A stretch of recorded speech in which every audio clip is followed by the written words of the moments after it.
Okay, we're getting ready to leave our Airbnb in Grand Rapids, Michigan. We're gonna drive up to north to the Upper Peninsula and cross over there and then down into Wisconsin, which is going to be our next stop on this journey of adventure and challenge. Hello, welcome to An Accidental Vagabond, where we explore the mosaic of our unexpected journeys. This is Road Trip USA Round 2, and if you are interested in seeing any of the other videos, check the links in the description below. Like, subscribe, and comment for more content. You're just going to get a brief shot of this, but we stayed in Heritage Hill Historic District. It's one of Grand Rapids' oldest neighborhoods, and the homes here were built from the 1800s into the early 1900s, and you can see Victorian and Queen Anne to colonial revival, and there's even a Frank Lloyd Wright house. It's a really quiet tree-lined area, and it's really calming and beautiful. From there, we drove through the Medical Mile, and this is the street you can see in Grand Rapids. It's a big hub for healthcare and research, and there's hospitals and labs and universities, everything around here. Grand Rapids itself is Michigan's second largest city. It's known for its furniture making, or at least its roots in furniture making, its craft breweries, and there's a really thriving art scene here. But we are on the road and we are heading north into the Upper Peninsula. We are at a rest stop in not yet Upper Peninsula, but in the northern part of Michigan. And we're getting close to, I think it's pronounced the Mackinac Bridge, and then we'll cross over into Upper Peninsula and take a break at the beach.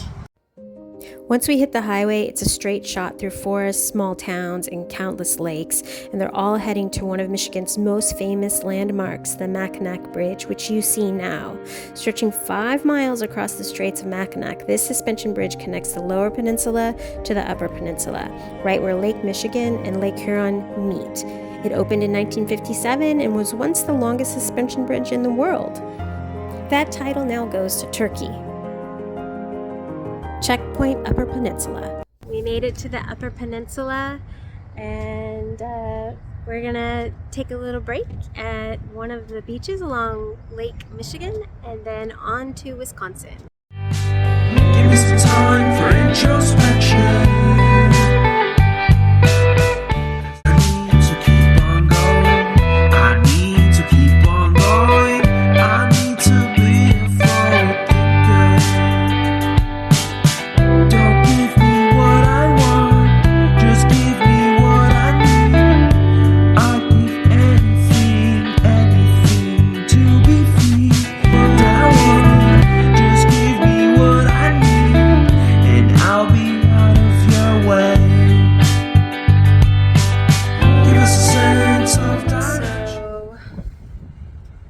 I think we've been on the road for about 4 hours.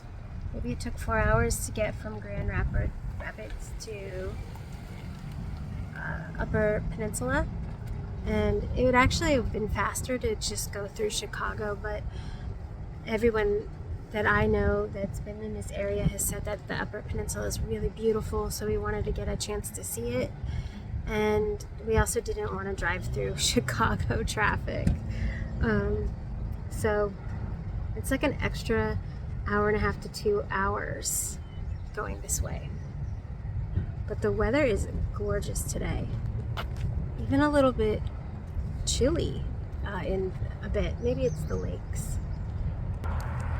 You want to walk to the bridge and back?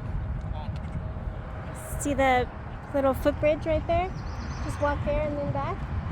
We needed to get out and stretch our legs and take Penny for a little walk, so we stopped in Manistee, a town on the shore of Lake Michigan. The name comes from the Ojibwe language spoken by the Anishinaabe people. I hope I said that correctly. We decided to take a little walk and check out the shore. We quickly found out that here at this part of Lakeview Park, there's no sand. The shore is made of exposed clay. And it's very hard. There's these it breaks into sharp plates. It's kind of fun to walk on though because it makes cool sounds.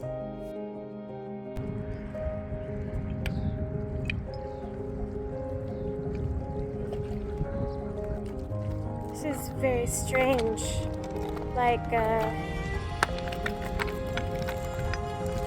ceramic, right? I'm not recording. Is it recording?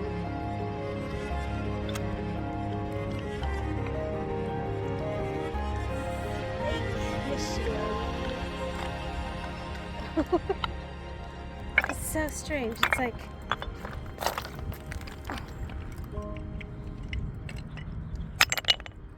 Look how thin this is. It's like paper.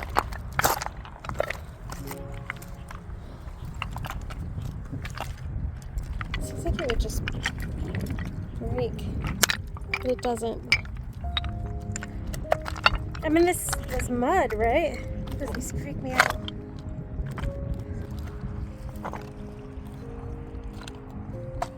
Yeah. I wonder if there's any fossils on any of these.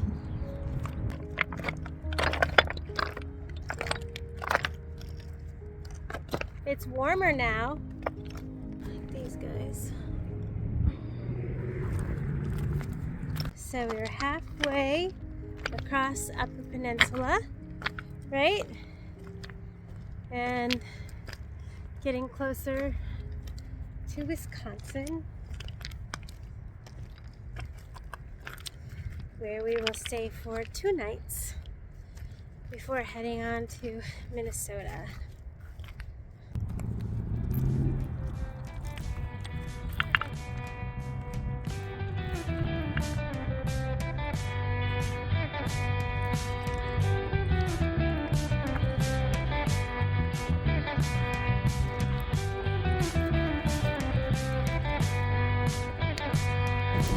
We left Minnesota and the shore of Lake Michigan, and we stayed on US 2 and headed west for as long as the highway was close to the water.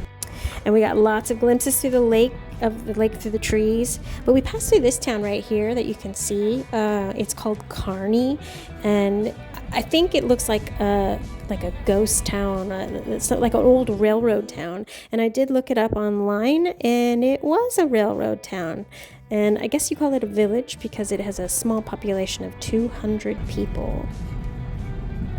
Apparently outside of Kearney is a place called Kearney Fen, and it's a 2,300 acre wetland, and it's rich with orchids and wildlife, which I wished we had known about on our way because it would be so awesome to go in and see it.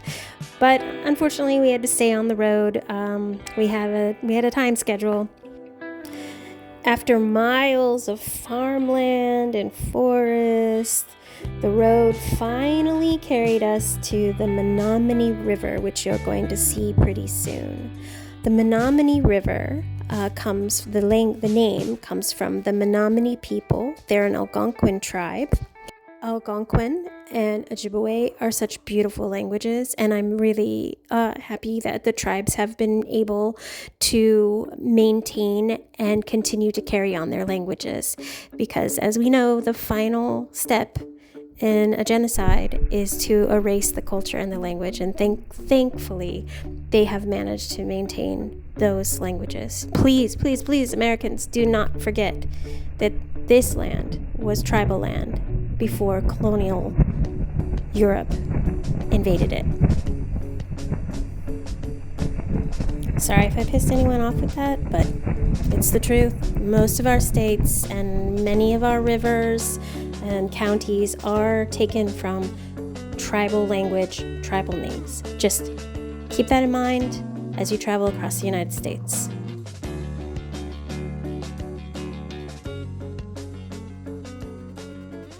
Wisconsin became the 30th state back in 1848, and today it's known for dairy farming, rolling countryside, and a mix of rural roads and small towns like the one we're driving through now.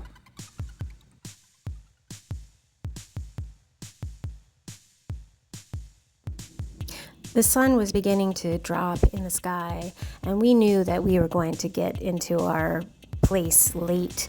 So we called to head to our hosts, and they were expecting us to arrive quite late. Most likely we'd be going into the dark.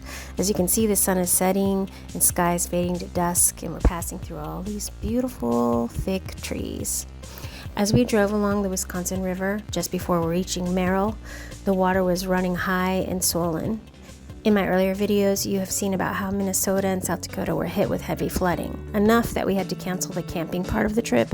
Wisconsin wasn't flooding yet, but watching the river surge past us felt kind of like a reminder of how widespread all this flooding has been. When we finally pulled into Friedenswald, that's the name of the place where we're staying. It means, in German, it means forest of peace. It was already night, and we are surrounded by the forest. The cabins were each Winnie the Pooh themed, and even though I knew this when we booked it, stepping out of the car into that quiet storybook setting at the end of a long day felt truly magical.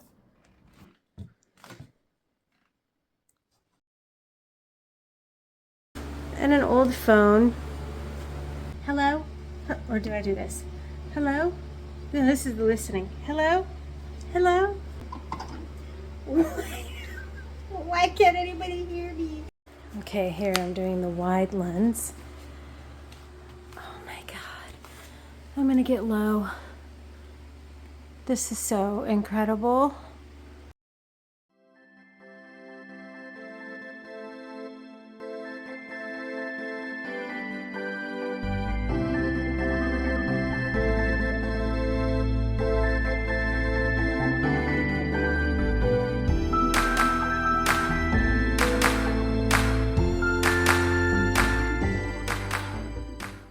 Well, that's it. I'm not looking at the camera because I'm looking at the stairs. I don't want to kill myself. See, these stairs. And you know, I already did fall when I was in Pennsylvania, so no need to add more injuries. Like this. This I love.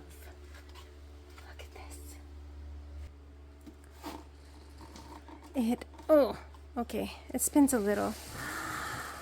Okay, I'm done.